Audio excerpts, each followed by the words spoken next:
The White House now facing backlash for appearing to treat spring break gatherings in Florida like a national security situation. Take a look at this. Well, we do watch that closely. The president is briefed regularly by his COVID team. And of course, he has seen the news coverage, thanks to all of you, of spring breakers who have been gathering in far too many numbers. There, of course, were steps taken locally in response to this. We also watched that closely. All right, the White House is watching. Joining us to discuss, Florida State Rep Danny Perez live on the program. Good to see you here with us today. Let's talk about that response from Psaki there, because some are pointing out that the White House is really focusing on spring breakers as opposed to potentially the other super spreader event happening at our southern border. Your thoughts? The truth, Emma, is they're not actually monitoring any of them. I hear the press secretary say that, well, he's monitoring what's happening in Miami, and, well, monitoring is only going to get him so far. There's actually zero actions taking place. What we have in Miami is an actual ruckus until local government implemented a curfew. And you're right. What's happening at the border seems to continue to be monitored with zero action truly taking place by the president. I'm ready to hear a plan on what he is going to do to make sure that children who are currently sleeping on the floor for weeks at a time are cared for, which was one of the reasons that he apparently ran for president. But I'm waiting to see some action, and I don't see action either in Miami on the spring break side or with what's happening at the border.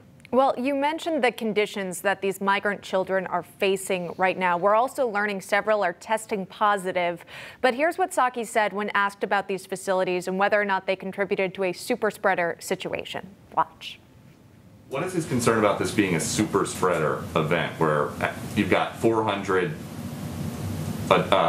kids stuffed into a pod built for 260? These kids are tested. If they need to be quarantined, they are quarantined. We also follow CDC guidelines to ensure that they are kept safe. But where else in the country would it be okay to have 400 people in a space for 260 during the pandemic? And that's not all. She also laughed about a question about kids not being in school in the United States while these migrant facilities were at full capacity. Watch this. I think that's a little bit of mixing different circumstances. I would say that it's children all in tight quarters. I mean, a classroom. Not quite. Not funny. All right. I think for anyone watching, they would say, oh, my goodness, these children in these migrant facilities, they are close to one another. And that seems to be at least somewhat OK from the Biden administration. And yet, of course, we hear about these classrooms where students are not learning in person in our major cities across the country. What are your thoughts on the response that we're hearing from the White House as to what's OK and what's not? This is convenient messaging. I mean, we're talking about allowing kids to be crammed into a cage, because that's exactly what they are now, because we can use convenient messaging as well, because now they're crammed into cages, yet when Ted Cruz, who is a vaccinated person who is socially distanced from all of those around him, is speaking into a microphone, they're telling him he has to put his mask on. Yet kids who are crammed into a box are saying, nope, it's okay for them to be crammed because, well, they've been tested. And I honestly, Emma, from what I'm hearing, not all of them are actually being tested. Some are being tested and some are not.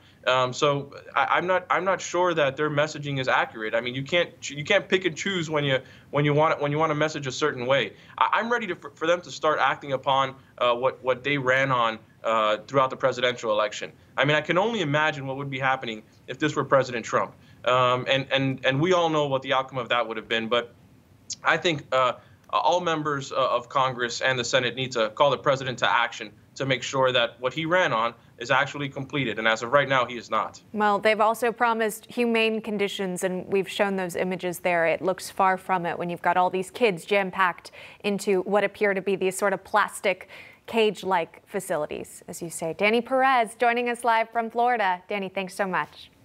Thank you, Emma. Coming up.